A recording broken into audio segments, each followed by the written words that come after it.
बच्चों, आज हमें कक्षा 9th के दो बैलों की कथा जो पहला पाठ है मुंशी प्रेमचंद का, उसके वस्तुनिष्ठ प्रश्नों की दोहराई करेंगे।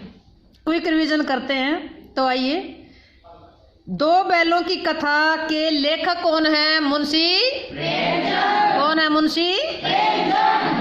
दो बैलों की कथा कौन सी विधा में आता है? कहानी। कौन सी विधा में आता है? कहानी। लेखक कौन है इसके? मुंशी प्रेमचंद। प्रेमचंद अपनी किस प्रकार की रचनाओं के लिए प्रसिद्ध हुए थे? उपन्यास।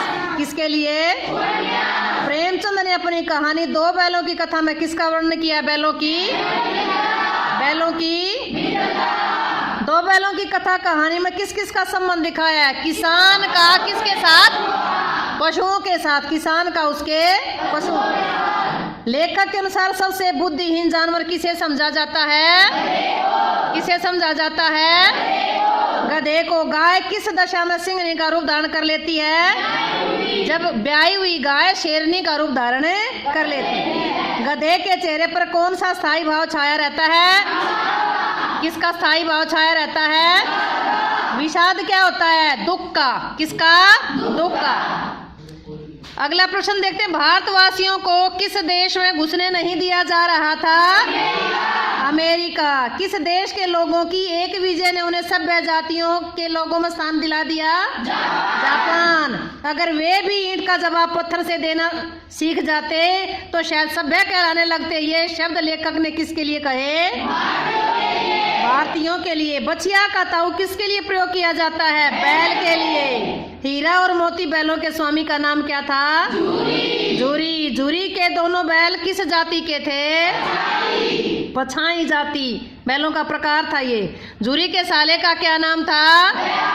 दोनों बैल कौन सी भाषा में एक दूसरे के भावों को समझ लेते थे? मूक भाषा क्या होती है? चुपचाप मौन भाव से।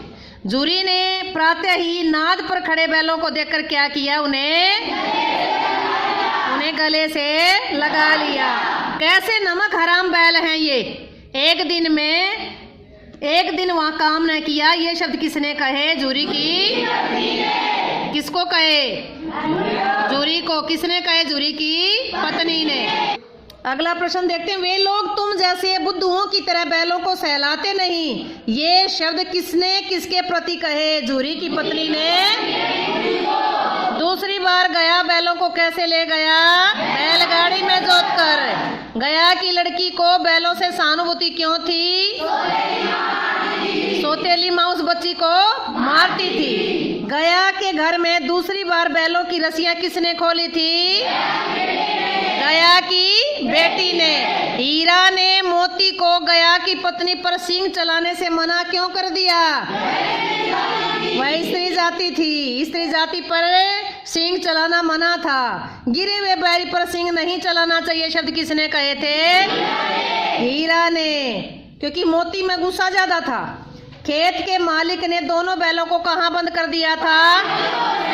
कांजी होश में। दीवार को तोड़ना से बैलों की कौन सी भावना का बोध होता है? विद्रोह की भावना। कौन सी भावना? मोती द्वारा दीवार गिरा देने पर कौन सा जानवर नहीं भागा? गधा। कौन नहीं भागा? दोनों बैलों को कांजी होश में कितने दिन रहना पड़ा? कितने दिन रहना पड़ा? तो ये था आपका पहले पाठ का रिवीजन। अब पढ़ते हैं दूसरा पाठ। कौन सा दूसरा पाठ? दूसरे पाठ का रिवीजन करते हैं। लासा की और पाठ के लेखक कौन है? राहुल सांस्कृतियायन। फिर बोलेंगे, राहुल सांस्कृतियायन। लासा की और पाठ हिंदी साहित्य की किस विधा में आता है? यात्रा वृतांत। क्योंकि लेखक वहां घूमने गया था तो उस यात्रा का वर्णन है। लासा किस देश में स्थित है? तिब्बत में। कहाँ है? राहुल सांस्कृतियायन कहाँ के रहने वाले थे? उत्तर प्रदेश के। कहाँ के रहने वाले थे? लेखक ने अपना नाम परिवर्तन कब किया था? बौद्ध धर्म ग्रहण करने पर। बौद्ध धर्म। राहुल सांस्कृतियायन ने बौद्ध धर्म कब ग्रहण किया था? 1930 में। कब किया था? राहुल जी ने किस शास्त्र की रचना की थी? घुमक्कड़ी शास्त्र की। किसकी रचना की थी?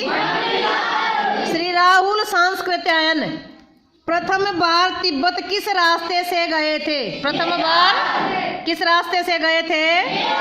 नेपाल के रास्ते से गए थे। श्री राहुल सांस्कृत्यायन प्रथम बार तिब्बत कौन से रास्ते से गए थे? नेपाल। कहाँ, मतलब किस रास्ते से गए थे? नेपाल के रास्ते से। लेखक ने तिब्बत के किस स्थान की यात्रा को खतरनाक बताया? डांडा। कौन सी यात्रा? डांडा। डांडा की यात्रा को कैसा बताया? खतरनाक। तिब्बत में डाकुओं के लिए कौन सा स्थान अच्छा माना गया? डांडा। तिब्बत में भिखमंगे भीख मांगने के लिए क्या कहते थे? जीभ निकाल कर दया दया कुची कुची। क्या करते थे? दया दया कुची कुची। डांडे की समुद्र तल से कितनी ऊंचाई है? 18,000 फीट। रात को लेखक और उसके मित्र किस स्थान पर ठहरे थे? लंगकोर। किस जगह ठहरे थे? लेखक लंगकोर के रास्ते में अपने साथियों से क्यों बिछड़ गया था? मार्ग भूल जाने के कारण। टिंगरी का मैदान कैसा था? पहाड़ों से घिरा हुआ। पहाड़ों से टिंगरी समाधि गिरी किसका नाम है? छोटी सी पहाड़ी का। राहुल सांस्कृत्यायन एवं उसका साथी टिंगरी से कितने बजे चले थे? 10-11 बजे। तिब्बत में जागीरों का बड़ा भाग किनके हाथों में था? मठों के हाथों में था। किनके हाथों में था? नेक्स्ट क्वेश्चन देखते हैं कि लेखक शेखर के मंदिर में रखी बुद्ध वचन की हस्तलिखित पोथियों को क्या कहा जाता था? कुंजर। क्या कहा जाता था? कंजूर। क्या कहा जाता था? एक कंजूर का वचन लगभग कितना बताया गया? 15 शेर। कितना बताया? सुमति कौन था? मंगोल भिक्षु। कौन था सुमति? मंगोल भिक्षु का नाम लोबजंग था। लोबजंग का क्या अर्थ है? सुमति। लोबजंग का क्या अर्थ है? तिब्बत में किस धर्म के अनुयायी रहते थे? किस धर्म के अनुयायी रहते थे? तो प्रश्न अच्छे से समझ आए? अच्छे लगे हो तो वीडियो को लाइक करें, शेयर करें, चैनल को सब्सक्राइब करना ना भूलें।